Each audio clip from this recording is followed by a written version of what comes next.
Woke versus red pill, two sides of the same delusional coin? Most people understand the meaning of the term woke. The things woke people talk about, the things woke people believe. Most people understand the meaning of the term red pill. The things red pill types talk about and the things that red pill types believe. And yes, the content under these labels is completely different. As different as liberals and conservatives or left-wing and right-wing. Even Thomas Jefferson way back in the day made a distinction between the two types of thought you'll find in any society. But let's consider these two labels, woke and red pill, as metaphors. They both, more or less, mean the same thing, to see things the way they really are. Interestingly, the word woke, which is a less than commonly accepted past participle of the verb to wake up,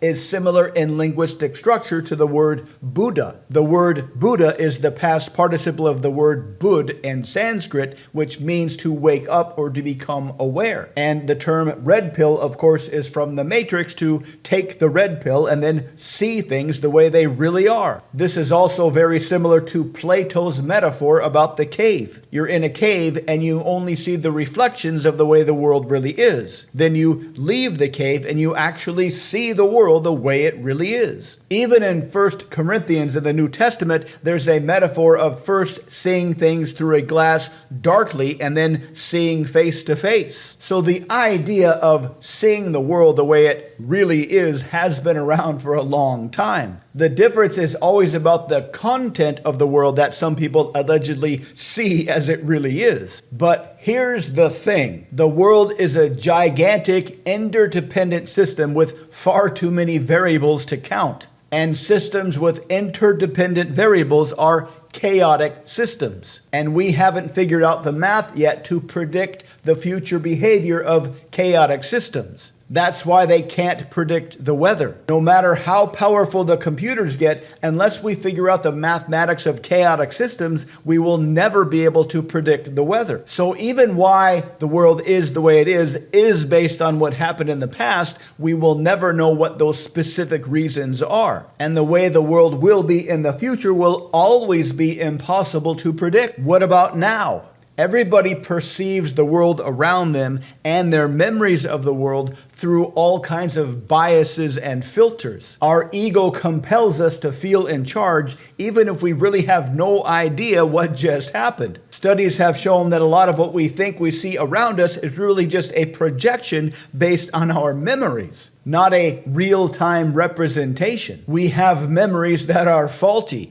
Even when we're told exactly what to study for a test, we get a B if we're lucky. Things that happen unexpectedly are almost impossible to remember. That's why eyewitness testimony is always the weakest link in any criminal case. In economics, there's a law called the law of unintended consequences. This means that no matter how careful governments are, no matter how good their intentions are, they will never be able to predict the outcome of their interactions in society. Here's another idea to throw into the mix. Evolutionary psychologists believe we have an instinct that makes us assume intention when there really is no intention. If we assume that a tiger actively wants to find us so it can enjoy eating us, that will make that tiger much more terrifying, which will make us run away a lot more quickly. That's why we assume sounds of thunder represents a god who is like us and has an intention against us. So here we are today with an instinct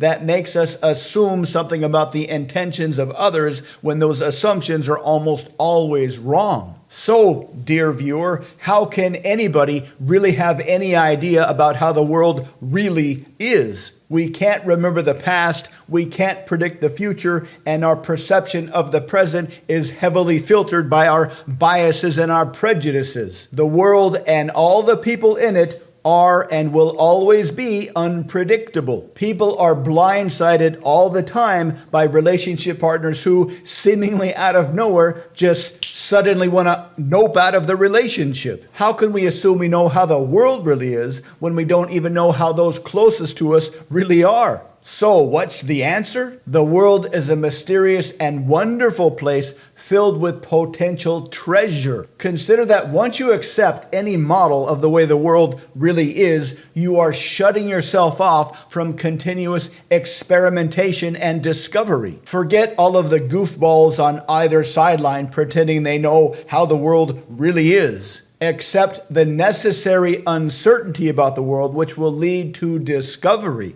Get in the game and have some fun. If you'd like to learn more about self-development, please visit mindpersuasion.com.